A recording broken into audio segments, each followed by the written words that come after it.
afternoon.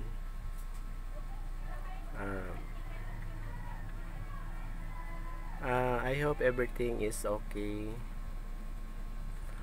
Guys, tatalakayin natin yung personal education, guys. Yung personal education, guys, malaking tulong yan sa isang tao, guys, na nag-aaral ka ng elementary, high school, colleges, yan. Malaking bagay yun, guys, na para masustain mo yung sarili mo sa kahirapan. Malaking tulong yun yung simula ka sa grade 1 up to grade 6, up to high school hanggang colleges. Sapat na yun, guys, na malaking tulong sa'yo sa sarili mo, guys, na sapat na yun na maging mabuting tao ka, dahil ang tinuturo sa school yung moral character, yung values. Sapat na yun, guys, na mananatili kang maging mabuting tao. Sapat na yun, guys, na kontento ka na maging mabuting tao. Sapat na yun, guys, kasi isipin mo yung pinaghirapan ng teacher, tinuturo yung lahat na yun, guys. Sa grade 1 pa lang, guys, magsisimula ka pa lang, nandoon na yung values. Lalo na sa pagdating doon sa high school, mahigpit yung mga teacher, guys. Yung tinuturo ng mga teachers, pinaka-importante yun, guys, na ilalagay sa isipan mo na yung values, yung pinaghirapan ng teacher natin dati, yun ang baon mo sa paglaki, sa pagpunta mo sa ibang lugar. Na isipin mo, baon mo yung mga salita ng teachers. Yan, baon mo yun sa paghanap buhay, baon mo doon sa paghanap buhay. Yun, yung salita ng mga teacher, guys, yun ang pinaka isang bagay na nakatatak sa utak natin na maging mabuti tayo. Yung tinuturo ng teacher na maging mabuti tayo ay pinag-aralan tayo para gumawa tayo ng kabutihan, guys. Bali, yung tinuturo ng teacher, hindi yun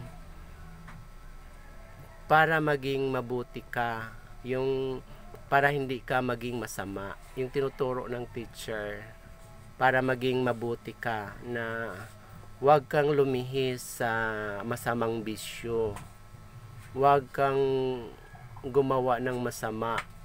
Ibig sabihin, guys, yung turo ng teacher, sapat na sa atin yan, sa isipan natin na ito yung teacher namin na nagpaalala sa amin na hindi tayo gumawa ng masama, maging mabuti tayong tao sa paglaki. Ganun yun, guys.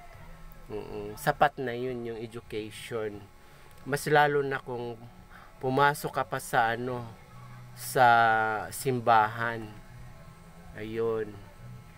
Kaya ako, guys, ang baon-baon ko na laban lang, guys. Kung ano man ang narating mo, tanggapin mo. Huwag kang mag-after ng iba. Huwag kang mag-demand ng iba. Kung anong mayroon ka, yun lang tanggapin mo. Basta nasa mabuting kalagayan ka at saka mabuting tao. Manatili kang tapat na sinumpaan mo doon sa school, nag-aaral ka. Grade 1 pa lang, nandoon na yung values. Sapat na yun. grade 1 pa lang, sinasabi na ng teacher na maging mabuting tao ka. Yung pinaliwanag nila, hindi lang yung mga numbers na tinuturo nila, yung mga words na sinasabi nila, yan nakatatak sa atin yan. Yun, pasalamat tayo sa mga teachers, grade 1 up to elementary, high school to college. Pasalamat tayo, guys. Huwag tayong lumihis, guys. Ibig sabihin, tama na yung pinag-aralan natin na hindi tayo maging masama. Kailangan nag-aral tayo para maging mabuting tao. Yun, guys. Tandaan mo, guys. Yan ang pinakamahalaga. Sapat na yung pinag-aralan ng elementary, high school, colleges. Yan, sapat na yun, guys, na maging mabuting tao tayo. Huwag tayong manglalamang, guys. Huwag tayong mamuhay ng masama. Kailangan nandoon pa rin yung takot sa Diyos, guys. Kailangan huwag tayong manakit, huwag tayong manglalamang. Magtrabaho lang tayo ng maayos. Kumain tayo ng yung galing sa ating pinagpawisan, guys. Huwag tayong mangkamkam ng mga gamit ng iba. Huwag tayong basta mananatili kang mabuting tao, guys. Yun. Salamat sa teacher ko sa Halyubong National High School, sa Agusan Colleges at saka CIT sa Alegria, Quezon, Agusan del Norte. Salamat sa inyo, guys.